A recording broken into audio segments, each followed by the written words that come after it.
अस्सलाम वालेकुम नाज़रीन, welcome to Kazmi health and beauty tips. उम्मीद करता हूँ कि खुदावंद करीम के फजलो करम से आप सब खैरियत से होंगे। इंतहाई अहम मालूमात जो आपको हजारों रुपए देने के बाद मिलेंगी। रगों में खून की गुठली यानी ब्लड क्लॉट का इलाज। नाज़रीन, जब इंसान हद से ज्यादा ऐसी खुराकों का इस्तेमाल करता है जिसमें चिकनाहट ज्यादा हो तो इससे इंसान के खून में कोलेस्ट्रॉल की सतह बढ़ जाती है, जिसका सबसे ज्यादा असर दिल पर होता है और खून की नालियों पर होता है, जिसकी वजह से खून की नालियां तंग हो जाती हैं और खून का बहाव मुतदिल नहीं रहता। जिस्म के मुख्तलिफ हिस्सों में खून का मुकम्मल बहाव नहीं होता, जिसकी वजह से दिल को पहले से ज्यादा काम करना पड़ता है और ज्यादा तवानाई खर्च करनी पड़ती है, जो कि जानलेवा साबित होती है। रगों में खून जमने का अमल एथेरोस्क्लेरोसिस से ताल्लुक रखता है। ये एक इंतहाई अहम मसला है और हमें कभी भी इस चीज को नजरअंदाज न करते हुए फौरन डॉक्टर से रजू करना चाहिए। ये वो कैफियत है जिसमें चिकनाई या किसी भी किस्म का मवाद जमने से खून की रगें तंग हो जाती हैं। इसके नतीजे में खून की रवानी मुतासर होती है और जगह तंग होने की वजह से रगें फट जाती हैं। खून में कुदरती तौर पर जमने की सलाहियत होती है। ऐसा होने के नतीजे में अंदरूनी तौर पर खून बहने के बजाय जम जाता है। मोहतरम नाज़रीन, खून जमने के इस अमल को थ्रोम्बोसिस कहते हैं। रगों में जमा खून दिल या दिमाग तक खून की रवानी को रोक सकता है, जो कि बहुत ज्यादा नुकसान का बायस बनता है, और इस जमे वो खून को निकालने के लिए बहुत सी कीमती इलाज की जरूरत होती है, जो कि हर एक की पहुंच में नहीं होती। लेकिन कुदरत ने कुछ ऐसी गज़ाई अशिया को पैदा फरमाया है जिनका इस्तेमाल करके रगों में खून के जमने के अमल को रोक सकते हैं।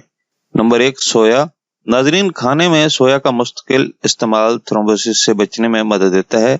सोया में मौजूद जेनिस्टेन रगों में जमे खून की गुठली बनने से रोकता है और यह खून जमाने वाले अज़ा यानी प्लेटलेट्स में चिपक की खुसूसियत को कम करता है। नंबर 2, प्याज और सेब। नाज़रीन, बेशुमार तहकीकात से ये बात सामने आई है कि जो लोग अपने खाने में प्याज और सेब का इस्तेमाल ज्यादा करते हैं, इन्हें रगों में खून जमने की शिकायत का इम्कान कम होते हैं।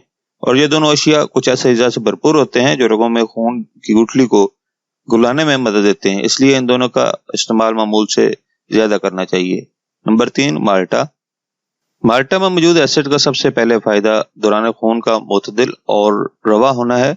इसके अंदर विटामिन सी की भरपूर मिकदार होती है, जिसकी वजह से खून में रवानी होती है और खून गाढ़ा नहीं हो पाता। नाज़रीन, माल्टा विटामिन सी से भरपूर होते हैं, जो खून में जरूरत से ज्यादा प्लॉट्स बनने से रोकता है और रगों में खून जमने का अमल मांद पड़ जाता है। नंबर 4, लीमू। लीमू के इस्तेमाल से खून की नालियों में लचक आ जाता है, जिसकी वजह से खून की रवानी बेहतर होती है। इसके साथ खून में चिकनाहट भी खत्म होने लग जाती है और खून साफ भी होता है। नंबर 5, अंगूर।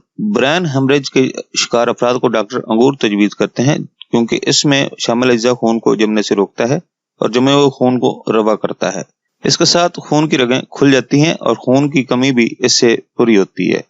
नाजरीन, ये थी हमारी आज की इन्फॉर्मेशन पर मबनी वीडियो। नाजरीन, अगर आपको हमारी वीडियोस हमारे नुस्खे जाते अच्छे लग रहे हैं तो बराए मेहरबानी हमारे चैनल को सब्सक्राइब करें, ताकि हमारी हर आने वाली नई वीडियो आप तक पहुंच सके, और हमारी वीडियोस को लाइक करते हुए शेयर करें। अगली वीडियो तक इजाजत दें। अल्लाह आप सबका हामी नासिर हो। अल्लाह निगहबान।